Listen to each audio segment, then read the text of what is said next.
Assalamualaikum warahmatullahi wabarakatuh. Salam sehat, salam semangat.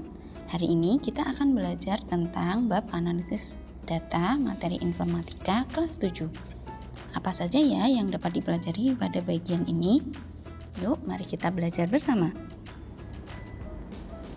Tujuan pembelajaran pada bab analisis data kali ini adalah peserta didik mampu mengolah dan menganalisis kumpulan data, kemudian menampilkannya dalam berbagai representasi, baik numerik, teks, gambar, dengan menggunakan tools pengolah lembar kerja. Pertanyaannya adalah, apa itu data? Dan bagaimana data bisa menghasilkan informasi? Mari kita simak. Data merupakan fakta, keterangan yang benar dan nyata yang dikumpulkan untuk dijadikan dasar kajian yang berupa representasi digital dari teks, angka, gambar, grafik, suara, atau video yang berupa informasi numerik atau angka. Bagaimana data sebagai informasi? Data bisa menjadi informasi apabila diolah dan dianalisis sehingga bisa menjadi informasi yang bisa dibaca. Perhatikan satuan ukuran data pada tabel berikut. Satuan ukuran data dimulai dari byte, kilobyte, megabyte, gigabyte, terabyte, petabyte. 1 kilobyte atau KB bernilai 1024 byte. Nah, mengapa data itu perlu dianalisis? Agar bisa menghasilkan interpretasi data, di mana interpretasi data itu merupakan memberikan kesan, pendapat, atau pandangan agar data dapat menafsirkan atau menarik kesimpulan sehingga data bisa menjadi informasi yang bermakna. Perhatikan gambar.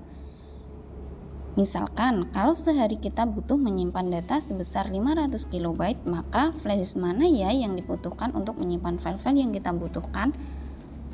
Tentu disesuaikan dengan kebutuhan pemakai. Mau memilih yang 2 GB, 10 GB, atau 1 GB. Disesuaikan dengan kebutuhan masing-masing pengguna. Nah, apa saja yang bisa kita lakukan terkait dengan analisis data? Kita bisa merekam, menginput, menilai data hasil pengamatan untuk diproses di dalam komputer untuk menghasilkan informasi. Mari kita melakukan analisis data dengan menggunakan bantuan aplikasi yaitu Microsoft Excel. Sebelum kita menggunakan lembar kerja Microsoft Excel, kita kenalan dulu yuk dengan tampilan lembar kerja Microsoft Excel. Ini merupakan tampilan awal dari lembar kerja Microsoft Excel. Bagian yang pertama disebut dengan title bar.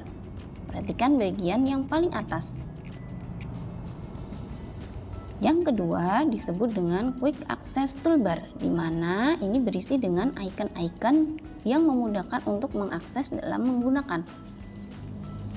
Bagian ketiga disebut dengan kontrol jendela, di mana kontrol jendela terdiri dari Minimize, Maximize, dan tombol Close.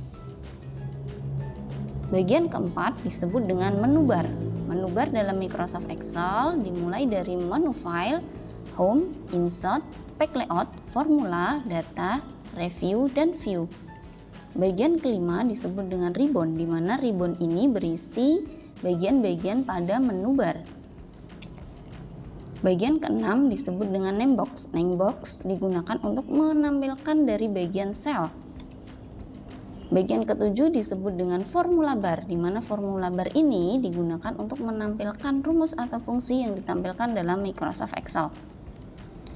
Bagian ke-8 disebut dengan kolom. Kolom terdiri dari deretan A, B, C, D, E, dan seterusnya yang berjumlah sebanyak 16.384 kolom. Bagian ke-9, deretan angka 1, 2, 3, dan seterusnya disebut dengan baris, di mana baris dalam satu file Microsoft Excel berjumlah 1.048.576 baris. Bagian berikutnya disebut dengan tab sheet. Bagian ke-11 disebut dengan scroll bar horizontal, di mana untuk menarik layar ke kiri dan ke kanan. Bagian berikutnya adalah scroll bar vertikal.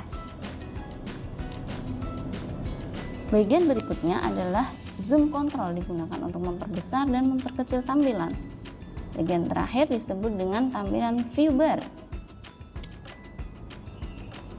Kemudian ada beberapa istilah dalam aplikasi Microsoft Excel. Yang pertama disebut dengan workbook. Workbook merupakan file aktif dari Microsoft Excel. Worksheet merupakan lembar kerja aktif dari Microsoft Excel.